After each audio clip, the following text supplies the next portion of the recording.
Hello everybody, welcome to the channel. My name is Sunny. So thank you guys for getting me to 500 subs in just about a week. I really appreciate all your support and all of your lovely comments and feedback.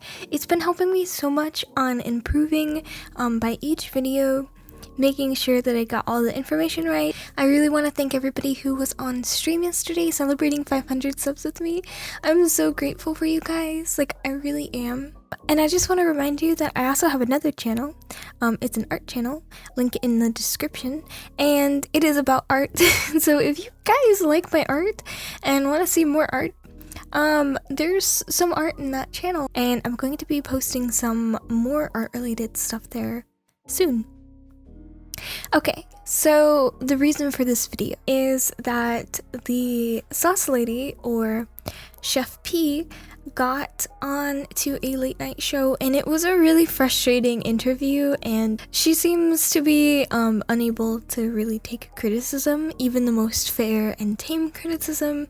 Yeah, it's just a really awkward, interesting interview, and people are kind of not happy with her about the way that she handled this interview, and I think it did a lot of damage to her reputation. So I just wanted to do a little review of that interview because I was cringing a lot the whole time. So first, if you guys don't know, I'm gonna do a really brief on the entire situation up to now. So Chef P started to become noticed for her pink sauce because she posted a lot of videos of her eating with it on TikTok. It was like this bright pink sauce that she would dip usually chicken or other breaded products. It was mysterious because nobody knew really what was in it. So when she released it to the public, people were stoked to try and discover what it tasted like for themselves. But the pink sauce apparently shipped without being cooled or packaged properly, thus leading people to speculate that it was rotten upon arrival. Due to not having an accurate ingredients list, those who bought a $20 bottle of pink sauce were left to guess what they were left with rotting in a glorified ranch container. It was apparently pretty smelly to some, and in some cases allegedly had foreign objects inside. Also, some people reported having a swollen bottle or a leaky bottle upon arrival. The internet, of course, was outraged and amused. Her pink sauce kept selling out due to people wanting to do reviews and cook with it because it was getting a lot of attention.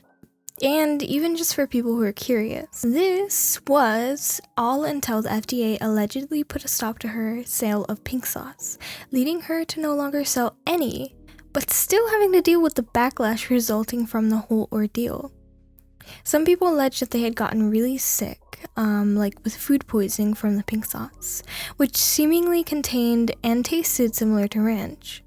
If that's true, it put consumers at serious risk of poisoning, especially from salmonella due to its egg products. Chef P would go on to post hateful responses targeted towards pink sauce reviewers, leading her to having an even worse reputation online. And finally, after a couple of months of silence, she would go on to make a television appearance, addressing everything. So yeah, Chef P recently appeared on the late night show to repair her reputation and respond to her fans and haters. Because, as you can guess, this situation is probably a huge career hit for her. So many people were willing to buy her pink sauce even before it became a trend for how gross it was. But now, I probably wouldn't touch anything that she made with a 10-foot pole. She's shown flagrant disregard for FDA regulations. Those regulations would keep us safe. I'm not afraid. I'm not doing anything wrong. I am following FDA standards. So y'all keep talking about FDA approved. What do you mean FDA approved? I don't sell medical products. The pink sauce is not a medical product. The pink sauce don't contribute to your health. So since y'all want to act like children, I'm going to talk to y'all like y'all children. I used to work at a middle school. Y'all need to do y'all research. And also, in the state of Florida, it's absolutely legal for me to make the pink sauce in my kitchen. You would think as a chef, she'd know about this stuff or try to make herself more aware. Anyway, so she appeared on this late night show along with a fan of hers who had been critical of her pink sauce. And the interview goes poorly. Poorly in such a way that makes me wonder if Pink Sauce Lady has any sort of self-respect. Here's the review that Chef P will be responding to. And this is the initial reviewer. Not, but I bought it in the first place to review it. If you look at the order receipt, I ordered it July 1st. That was before any of the reviews came out, so I bought it because I wanted to give y'all 100% honest review. My bottle doesn't look swollen, okay? It doesn't, it gives. There's no swollen. I've checked the seal. Everything's good on that. A little bite is not gonna hurt me. And if it does, and it gives me food poisoning, at least I'll lose a couple pounds. And if I get sick, at least I have someone sick with me. It is like sweet ranch. The aftertaste, I'm not messing with. It's like watered down ranch. It's not bad. Definitely not worth $20 a bottle, but we support small businesses. When I went to go open it, something is not right. The smell that's coming out of this bottle, something is wrong. It's rotten. So I pulled out the bottle and I opened it up and I had to stick my finger inside of it, but there is a piece of glitter. Is it edible glitter? Am I going to die? Is it safe? I would be so interested to sending this to a food safety testing lab. So I think this seemed like a pretty fair review. She was being honest, unbiased, wanting to support the small business of Sauce Lady, but not lying to people about her review either. But let's see what Chef P thinks. Okay, so she seems pretty salty already. My producers did tell me that the reason that we had to separate the couches is because you didn't feel comfortable in sitting next to Chef P. Yeah, Why is that? I feel like I haven't met her yet, and just kind of the last line of her saying that I harassed her just didn't make me uncomfortable because I never set out to harass anybody. Okay, me too though. She seems a little pissed. Can we just talk about how awkward this interview is gonna be? My gosh, oh my. When watching product reviews, I really think about the person behind the product actually getting reamed in real time. And to be fair, if it's a product put out by a larger corporation, it's not so likely that the creator of the product would also be the spokesperson. So yeah, kind of awkward, and I'm cringing a little. I think that's like a little bit delusional to say something like that. So tell me, from your perspective, she says that she didn't harass you. I think it's delusional to send a sample to a laboratory after you stuck your finger in it. I don't know. This doesn't sound like a great argument. I think there's something to be said. Like, what if the reviewer put some stuff in the sauce that wasn't there when shipped? Is that honest? But first, she's not the only one who had a strikingly similar experience with your sauce. In fact, it seems to smell pretty bad. Second, I'm pretty sure putting your finger in that giant sauce tube is hardly going to skew the lab results to show that there was rotten elements in there. Unless you're a zombie. But a huge culture of microbes that are commonly present in rotten foods aren't going to likely appear due to a fingertip. When you tasted Chef P sauce, you did the viral video, which everyone does those. People did their taste test. But you then went further. Tell me what you then did.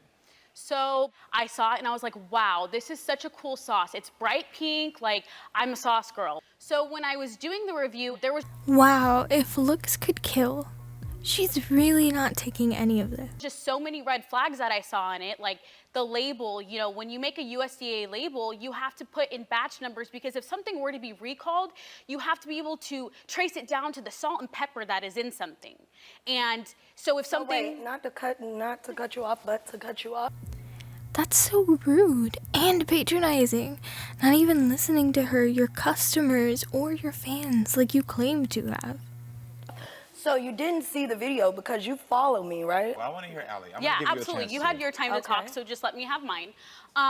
So I understand, like, if it does have dairy in it, you see all these concerns. You saw my TikTok. I follow you. You have my address, my phone number, my email. If once I posted my original video, if you wanted to make things right, as a business owner, when you create a product, that's your pride and joy. You send it off to someone, they don't like it. You're like, oh my gosh, like, that's my pride and joy. Let me fix it. So you weren't contacted by Chef P? Yikes. She's making pretty good points. Like, the reviewer is making pretty good points. It's not a good look that the sauce lady is so defensive about the fact that she didn't label her product or register it with the FDA properly. The fact that Chef P is so needlessly aggressive and can't take criticism really sucks to see.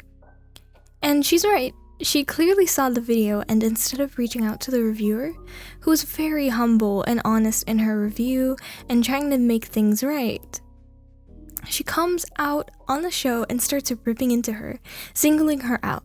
I bet that reviewer would have been ready to redo the interview if Sauce Lady made things right. It's important to note that at the beginning of this talk show, Chef P claimed to have reached out to everyone who had a problem due to her packaging. Some packages were worse than others, but she never admits she made a mistake by not labeling correctly or not registering it with the FDA. Just that she made attempts to make things right with customers. The reason the clip isn't in the video is that some channels are complaining about copyright problems with the beginning half of the interview, but I'll link you to some places that you can watch the full interview from. Saying that you contacted me. No, I'm saying you didn't contact me. Okay, but why would I contact someone who's fabricating something on the internet? But nothing was fabricated. To be honest, you're not special. You're not special. Okay? So why should I lose my mind and approach you directly when you're fabricating something on the internet? Well, I will say this, because I want to hear both of your sides. I will say this. As Chef P, as a businesswoman, no matter what someone reviews your products, unfortunately, everyone is special to you because that's going to be your business. The whole "you're not special" pivot is clearly just trying to shift the conversation to another problem instead of addressing what she got wrong. She made a viral and influential video which colored the way potential customers are going to see the product. She is special, and it's worth trying to make amends with her professionally. Out to me like, hey girl, you know what? I see what you're doing, it's amazing and all. I'm a supporter, but I think you should look into this. Take this step. Did you research this?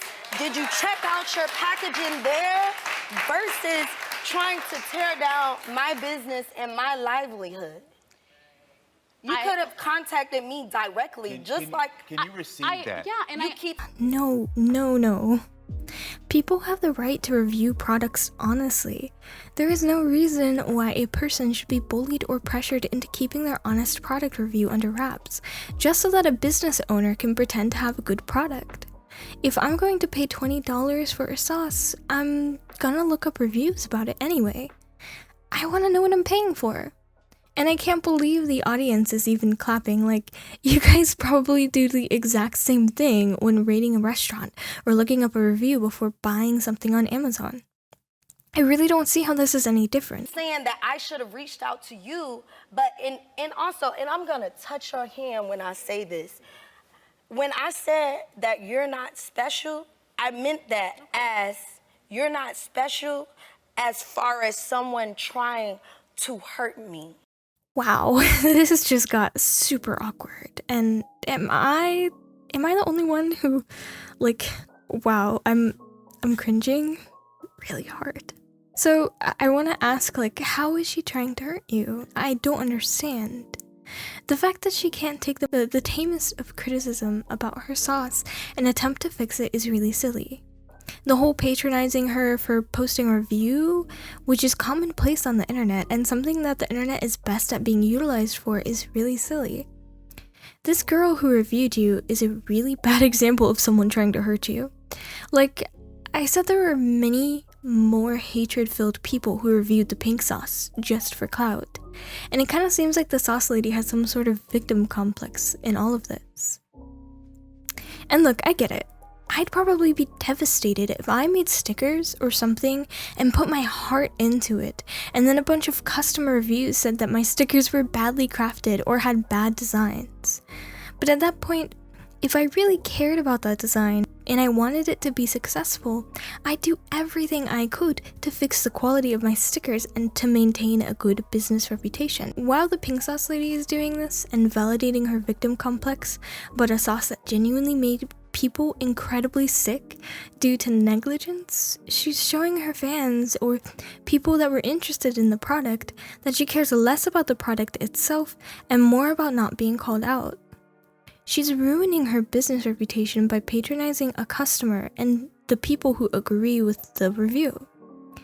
It's kind of crazy and really silly and not the best look in my opinion. It's hard to take, but it's necessary. I think this is a moment of reflection. Absolutely, and I think it's a moment of learning on both parts. I think the learning is more on your part. Yes. Okay. And that's being real. Oh, what? I don't see this. What? This is so frustrating. Like, explain to me what the reviewer did wrong. She was definitely willing to meet in the middle about this. Look, I don't want Sauce Lady to be canceled. I just wish she cared more about the safety of her customers.